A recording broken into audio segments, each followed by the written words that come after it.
कांग्रेस ने अपने साथियों की भी लुटिया डुबो दी। प्रधानमंत्री नरेंद्र मोदी ने शनिवार को कहा कि ताजा चुनावी नतीजों ने विकास के संदेश को समर्थन दिया है और कांग्रेस व उसके सहयोगियों द्वारा फैलाए गए झूठ और विश्वासघात की राजनीति को धूल चटाई है। राष्ट्र को प्रथम रखने वाले दलों को मतदाताओं ने स्वीकारा है, जबकि कुर्सी को प्राथमिकता पर रखने वाले दलों को नकार दिया है। मतदाता अस्थिरता नहीं चाहते हैं, एक हैं तो सेफ हैं। यहाँ भाजपा मुख्यालय में एक सभा को संबोधित करते हुए मोदी ने कहा कि महाराष्ट्र चुनाव और विभिन्न राज्यों में हुए उपचुनावों में विभाजनकारी ताकतों, नकारात्मक और वंशवादी राजनीति को हार का सामना करना पड़ा है। उन्होंने कहा कि महाराष्ट्र के लोगों ने स्थिरता के लिए वोट दिया है और अस्थिरता पैदा करने की कोशिश करने वालों को करारा सबक सिखाया है। प्रधानमंत्री ने जोर देकर कहा कि महाराष्ट्र चुनाव का संदेश एकता का है और यह एक है तो सेफ है के नारे पर भी मोहर लगाता है। सभी वर्गों ने भाजपा को वोट दिया। मोदी ने कहा कि वे झारखंड के लोगों के सामने नतमस्तक है और भाजपा राज्य के विकास के लिए और अधिक उत्साह से काम करेगी। पीएम ने कहा कि एक है तो सेफ है पूरे देश के लिए महामंत्र बन गया है और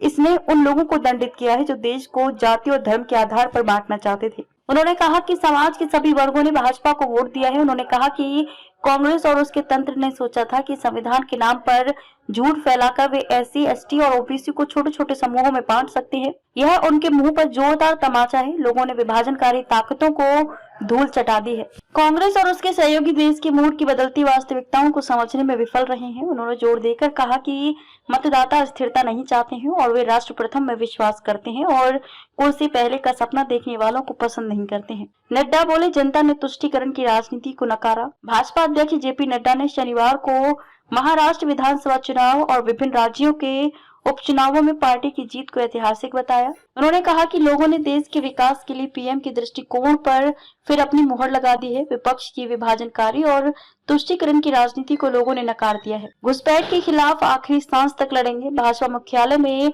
आयोजित एक कार्यक्रम को संबोधित करते हुए नड्डा ने झारखंड में भाजपा को मिले जनादेश को स्वीकार किया और कहा कि उनकी पार्टी राज्य में रचनात्मक विपक्ष की भूमिका निभाएगी। बांग्लादेश से घुसपैठ के खिलाफ आखिरी सांस तक लड़ेगी। जो लोग देश को जाति के आधार पर बांट रहे थे और लोगों को गुमराह कर रहे थे, वे इन चुनावों में औंधे मुंह गिरे हैं। उद्धव ठाकरे पर भी निशाना साधा। उन्होंने कहा कि इन चुनावों और हाल ही में हरियाणा में हुए चुनावों के नतीजों ने INDIA गठबंधन के उन लोगों को जवाब दिया है जो इस भ्रम में जी रहे थे कि वे तुष्टीकरण की राजनीति कर लोगों को जाति और धर्म के आधार पर बांट कर सत्ता हासिल कर लेंगे। शिवसेना UBT प्रमुख उद्धव ठाकरे पर भी निशाना साधा और कहा कि भाजपा के नेतृत्व वाले राजग ने 2019 के महाराष्ट्र विधानसभा चुनाव में जीत हासिल की थी, लेकिन ठाकरे ने सत्ता के लालच के आगे झुककर महाराष्ट्र के लोगों के साथ विश्वासघात किया।